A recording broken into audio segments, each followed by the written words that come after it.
Hey, what is happening, art peeps? I am excited for this project, as I always get really excited. Different famous artists. This one, Kehinde Wiley. We are doing a portrait with a little bit of twist on the background. I'm actually going to start with the background, which is a little bit opposite than I usually do, but it works a little bit better. If you have crayons that do not have the wrapping, but you can still use regular crayons with the wrapping on them. Just works a little bit better for the technique that I'm going to do. So I'm going to use this side. So I'm going to go up and down quick just on the edge of that.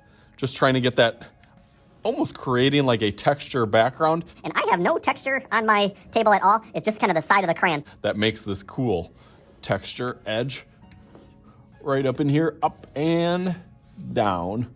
You can fill up any extra space that you want. Doesn't have to be perfect. This is just kind of setting the background kind of layer behind our picture. Kehinde Wiley is a fantastic, amazing artist that I actually discovered probably about 20 years ago. I used to take a visit to the Milwaukee Art Institute. I remember coming around the corner and seeing one of his pictures and it just being so different from anything I had seen. These male figures in pictures that were contemporary male models and characters in these portraits, but put a traditional background and poses to kind of draw inspiration from the past, but still bring it contemporary. So I've always liked him ever since then. That will be your first layer.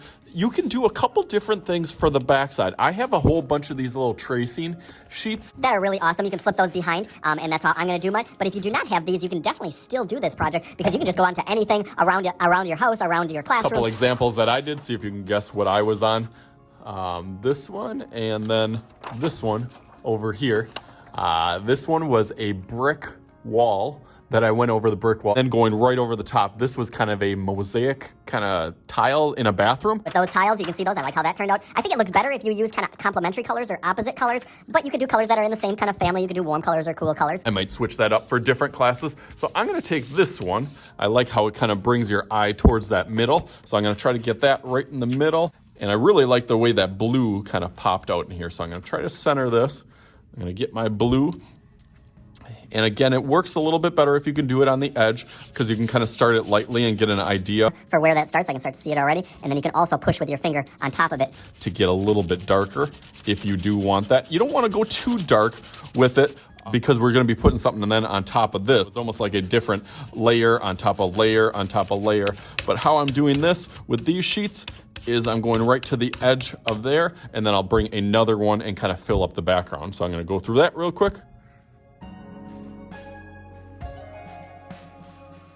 Okay, cool. That looks really nice. I got a whole bunch of different ones on here using all the different textures and throwing some different colors in here. Trying to get kind of a traditional background in there because that was one of the standout points of Kehinde's backgrounds for his is that he kind of had the old traditional with the new and kind of combining both of those together. That's what sets his style apart from any others. Now that we got that part, I'm going to start with my portrait of Kehinde. I'm kind of doing almost like a cartoon-ish version. If you've seen my Mona Lisa one, very similar to that style, but I start out with almost like an oval or his head shape.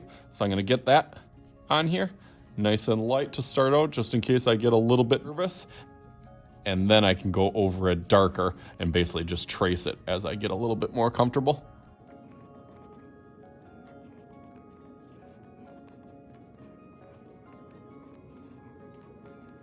A little bit off center, but that's okay.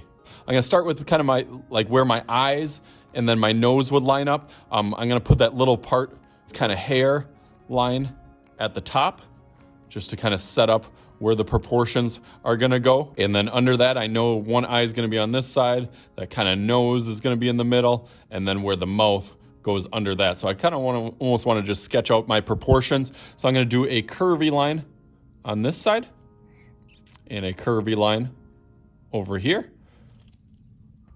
Right under that will be our circle for his eyeball, right in there.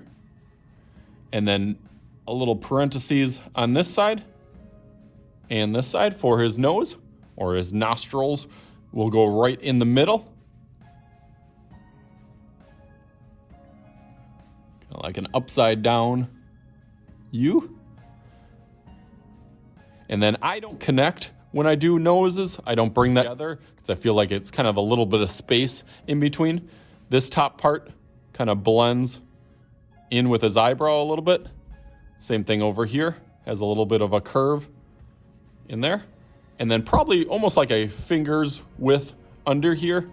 I always try to get a mouth. Mouth will go in the middle and then out a little bit. I like that. And then a kind of U shape under that. Okay, so we got some of those proportions. It looks a little bit funny now because of the background and everything, but we'll go over this in Sharpie so you can see it a little bit better. I'm just adding a few more features. That little lips in between, kind of be a bumpy line in there. The eyes will be colored in except for a little white part. His hair line will get his line on the top, and then it kind of just fades out over here. Same thing on this side, kind of fades out as it goes down. And then over on this side, we'll do a bump for his ear. And then it kind of goes back on there. So we got his head, put a little hint of a goatee, because that's one of his trademark features that makes him look. His face is a little bit more round. I would say the more things you pick out like that, the more realistic that it'll look. His neck will go over to this side and over to this one, and then come down right underneath with a line. It's like a t-shirt line. And then this out to this side. And then out to this side. Nice, I like it so far. I'm gonna go over that with Sharpie, add a few of those little details. As we're going around here quick, don't forget to hit that subscribe button. That's the easiest way to get all of my videos coming out every single week. Click the button and the bell, and now let's get back to our Kehinde Wiley. Okay, real nice. I'm happy with how it turned out and looked. As you can see, like for the goatee, I was almost doing like kind of stippling or dot work with getting the goatee and the mustache filled in. I did actually the same thing for the eyebrows. I always forget, it seems like, in a lot of my videos for faces to do eyebrows. I did some of that technique. And I'm gonna do the same for his hair as it kind of fades and gets a little lighter towards the bottom. I'm gonna go a little bit thicker at the top and then go a little bit darker or darker towards the top and a little bit lighter as it kind of tapers down on each side. So let's go through that real quick. All right, one more quick little break before we get to our big reveal at the end. I always forget and almost look past on this video that he did the presidential portraits for Michelle and Barack Obama. When they were in the White House, they always do a portrait of the current president. This was the first African-American to do that famous portrait. So I always think that's an awesome thing that they do. All right, that looks much better now. Now I'm gonna add a little signature on his shirt just so we know who he is, and I'm gonna do it in cursive. You can do it however that you want, but I'm gonna try to get it as authentic as I can on his shirt. Finish up the last part with a little stylized or almost like Zentangle frame just with the Sharpie, just to draw it all together and make it look a little bit more finished. But let's do some magical powers with that. Ready? Bam, there we go. That's what I'm talking about. It looks awesome. I love how it turned out. These are my little silly scissors that I got on here, right on the edges. You can see the little kind of fancified, the little frame on the outside with the little Zentangle kind of patterns and shapes and design. I kind of spilled them over into his little portrait, and then the portrait itself, I add a little bit of watercolor. Just want to still add some color, not that you couldn't do it with crayons or colored pencils, but I wanted to get some of that little painting. Kind of just to add more layers and texture onto it. I'm really, really happy with how it turned out. So you guys had some fun with this. I know I did. As always, I am Mr. Shooty. This is Mr. Shooty's Art Channel. We'll talk to you guys later.